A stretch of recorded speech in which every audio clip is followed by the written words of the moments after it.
ফরিদ বোনের কাছে কত আর সত্য গোপন করবে। মনে মনে ভাবলো কিছুই গোপন করবে না, সব কিছুই সে খুলে বলে দিবে পারিজার কাছে।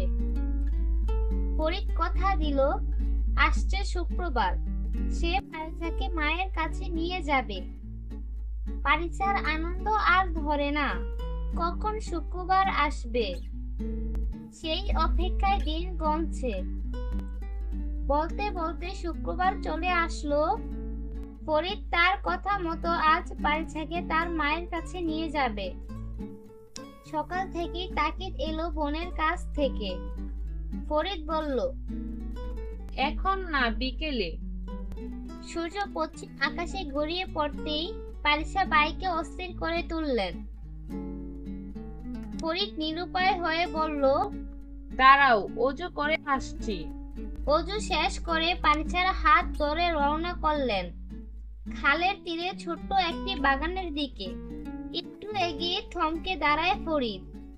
পারিজাকে আজ সব সত্য কথা বলতে হবে, কিন্তু তার মুখ থেকে কোনো কথাই বের হতে চায় না। তবুও সে বলবে, পারিজা, তুমি তখন একেবারেই ছোট, হাঁটতেও শিখোনি। বাবা দীর্ঘদিন অসুখে ভুগছিলেন। একটি কোম্পানিতে পিয়ালের চাকরি করতেন। দীর্ঘদিন পর্যন্ত অফিসে যেতে না পারায় তাও চলে যায়। বাবার চাকরি ছাড়া আমাদের আয়ের আর কোনো উপায় ছিল না। আমি তখন ছোট, কোনো কাজেরও উপযুক্ত ছিলাম না। এই অবস্থায় মা অভাবে রেল লাইনের উপরে একটি বাড়িতে কাজ নেন। সন্ধ্যাবেলা তোমাকে কোলে করে বাড়ির দিকে ফিরছিলেন। মা রেল লাইনের এপারে এসে তোমাকে বসিয়ে রেখে উপরে গিয়েছিলেন কিছু লার্কি কুড়িয়ে আনতে। ওসব সংগ্রহ করে মা তাড়াতাড়ি তোমার কাছে দৌড়ে আসছিলেন। একটি ট্রেন দ্রুত গতিতে চলে আসলো, কিন্তু মার সেদিকে নজর ছিল না। গাড়ি নামে ওই দৈত্যটি মাকে চাপা দিল। মা চিৎকার করলেন।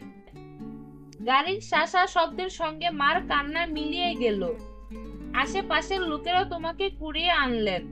পরে সংবাদ পেয়ে বাবা লোকজন নিয়ে তার ছিন্ন বিচ্ছিন্ন দেহটি বাড়িতে নিয়ে আসলো। এখানেই তাকে মাটি দিল। এই জঙ্গলেই তার কবর। মা আর কোনোদিনও ফিরে আসবেন না। এ কথাগুলো বলার সময় ফরিদের গাল বেয়ে অস্ত্র গড়িয়ে পড়ছিল। ফরিদ বোনের হাত ধরে বললেন, এসো মায়ের জন্য দোয়া করি।